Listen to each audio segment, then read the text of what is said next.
জানিয়ে দিব এই মুহূর্তে আমাদের হাতে এসেছে বাংলাদেশের গুরুত্বপূর্ণ আপডেট সংবাদের শিরোনাম।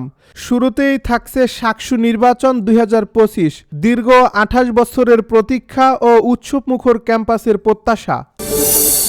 এবারে জানিয়ে দিব বক্তব্য দেওয়ার সময় জেলা জামায়াতের আমিরের মৃত্যু। এদিকে নবনিযুক্ত মার্কিন রাষ্ট্রদূতের সঙ্গে তারেক রহমানের বৈঠক। আরও থাকছে বগুড়ায় ঘুষ নেওয়ার অভিযোগে পুলিশ সদস্যকে গণপিটুনি। সব শেষে জানিয়ে দিব আসিফ মাহমুদের 1000 কোটির দুর্নীতির বিচার দেশের মাটিতেই হবে বলছে ছাত্রদলের সাধারণ সম্পাদক। এতক্ষণ শুনছিলেন হাতে থাকা আপডেট সংবাদের শিরোনাম, এবারে বিস্তারিত। তবে তার আগে অনুরোধ রইল ভিডিওটিতে একটি লাইক এবং কমেন্ট করে জানিয়ে দিন ভিডিও সম্পর্কে আপনার মূল্যবান মতামত। আরও জানিয়ে দিন ভিডিওটি কোথা থেকে দেখছেন বা কোন জেলা থেকে দেখছেন। শাকসু নির্বাচন 2025, দীর্ঘ 28 বছরের প্রতীক্ষা ও উৎসবমুখর ক্যাম্পাসের প্রত্যাশা।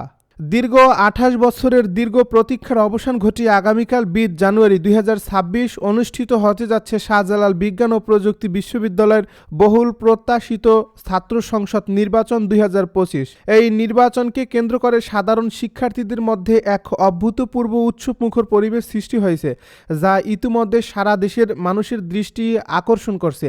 আজকের এক জরুরি প্রেস ব্রিফিংয়ে ইউটিএল সার্চ চ্যাপ্টারের আহ্বায়ক কমিটির সেক্রেটারি ও সিভিল অ্যান্ড এনভায়রনমেন্টাল ইঞ্জিনিয়ারিং বিভাগের অধ্যাপক সাইফুল ইসলাম নির্বাচনের সার্বিক প্রস্তুতি ও বর্তমান পরিস্থিতি নিয়ে নিজের অবস্থান তুলে ধরেন। তিনি অত্যন্ত দৃঢ়তার সাথে জানান যে বিশ্ববিদ্যালয় প্রশাসন এবং নির্বাচন কমিশন একটি সুষ্ঠু ও সুশৃঙ্খল নির্বাচন অনুষ্ঠানের জন্য শতভাগ প্রস্তুত রয়েছে।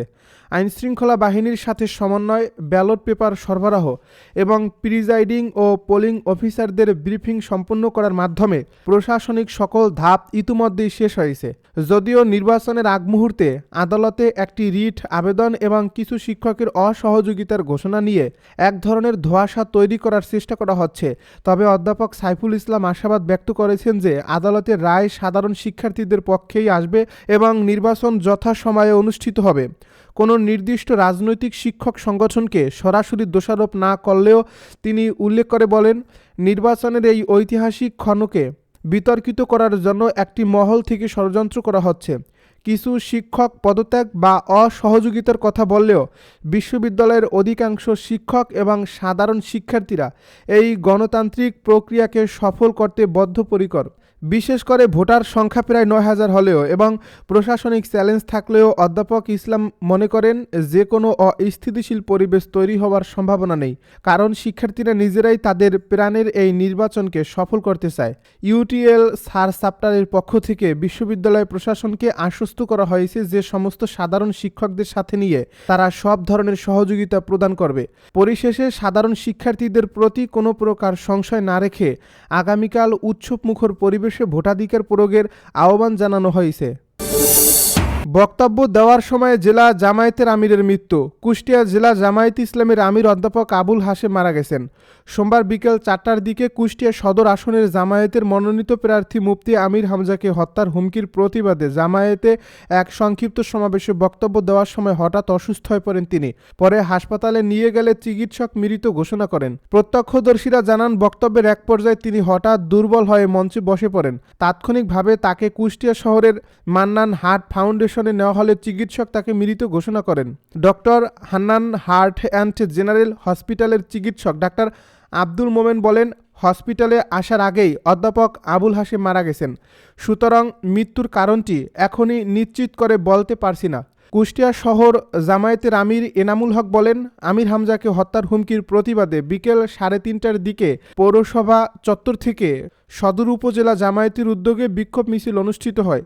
মিছিলটি শহরের NS রোড প্রদক্ষিণ করে একতারা মোড় এলাকায় গিয়ে শেষ হয়। তিনি আরও বলেন, সেখানে জেলা জামায়াতের আমির অধ্যাপক মাওলানা আবুল হাশেম বক্তৃতা দিচ্ছিলেন। বক্তব্যের এক পর্যায়ে তিনি অসুস্থ বোধ করেন। এ সময় তাকে হাসপাতালে নিয়ে গেলে চিকিৎসক মৃত ঘোষণা করেন। তিনি হার্ট অ্যাটাক করেছিলেন। নবনিযুক্ত মার্কিন রাষ্ট্রদূতের সঙ্গে তারেক রহমানের বৈঠক।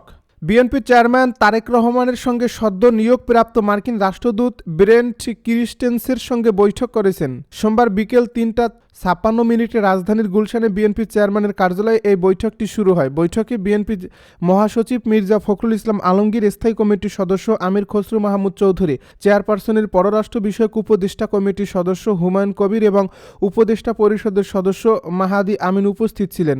ব্রেন্ট ক্রিস্টেনসেনের সঙ্গে ঢাকায় অবস্থিত মার্কিন দূতাবাসের একাধিক কর্মকর্তাও রয়েছেন।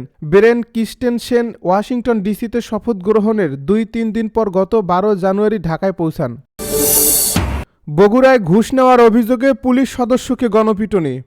বগুড়ার ধুনটে রাস্তায় চেকপোস্ট বসিয়ে মোটরসাইকেল চালকের কাছ থেকে ঘুষ নেওয়ার অভিযোগে আব্দুল খালেক নামে এক পুলিশ সদস্য গণপিটুনির শিকার হয়েছে। সোমবার সকাল ১১টার দিকে ধুনট শেরপুর আঞ্চলিক সড়কের হুকুম আলী বাস স্ট্যান্ড এলাকায় এই ঘটনা ঘটে। আব্দুল খালেক ধুনট থানার কর্মকর্তা আছেন। পুলিশ ও স্থানীয় সূত্রে জানা যায়, সোমবার সকালে হুকুম আলী বাস স্ট্যান্ড এলাকায় টিএসআই আবুল কালামের নেতৃত্বে চেকপোস্ট বসানো হয়। সেখানে আব্দুল খালেক ও আব্দুল হামিদ নামে পুলিশ সদস্য দায়িত্ব পালন করছিলেন।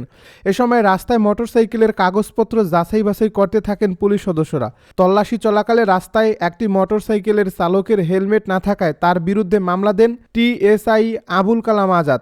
একই সময় আরও একটি মোটরসাইকেলের গতিরোধ করে চালকের কাছ থেকে ১,০০০ টাকা ঘুষ নিয়ে তাকে ছেড়ে দেওয়ার অভিযোগে ওঠে ওই পুলিশ সদস্য আব্দুল খালেকের বিরুদ্ধে। এদিকে ঘুষ নেওয়ার বিষয়টি স্থানীয়রা টের পেয়ে তাৎক্ষণিকভাবে পুলিশ সদস্য আব্দুল খালেককে ধরে গণপিটুনি দেওয়া শুরু করেন। অবস্থা বেগতিক ভেবে আব্দুল খালেক ঘটনাস্থল থেকে কৌশলে সটকে পড়েন। এ সময় উত্তেজিত জনতা অন্য পুলিশ সদস্যদের ঘেরাও করে রাখে। সংবাদ পেয়ে থানার এসআই মোস্তাফিজুর রহমান ঘটনাস্থলে পৌঁছে বিচার করার কথা বলে ১ ঘণ্টা পর তাদের উদ্ধার করে থানা হেফাজতে নেন। আসিফ মাহমুদের ১,০০০ কোটি টাকার দুর্নীতির বিচার দেশের মাটিতেই হবে। সাবেক উপদেষ্টা ও জাতীয় নাগরিক পার্টির মুখপাত্র আসিফ মাহমুদ সজীব ভুঁইয়ার বিরুদ্ধে দুর্নীতির অভিযোগ তুলে তার বিচারের দাবি জানিয়েছেন জাতীয়তাবাদী ছাত্রদলের কেন্দ্রীয় কমিটির সাধারণ সম্পাদক নাসির উদ্দিন নাসির। নাসির বলেন, আসিফ মাহমুদের দুর্নীতির বিষয়ে অবশ্যই বাংলাদেশের মানুষ দুদকের মাধ্যমে তদন্ত করবে।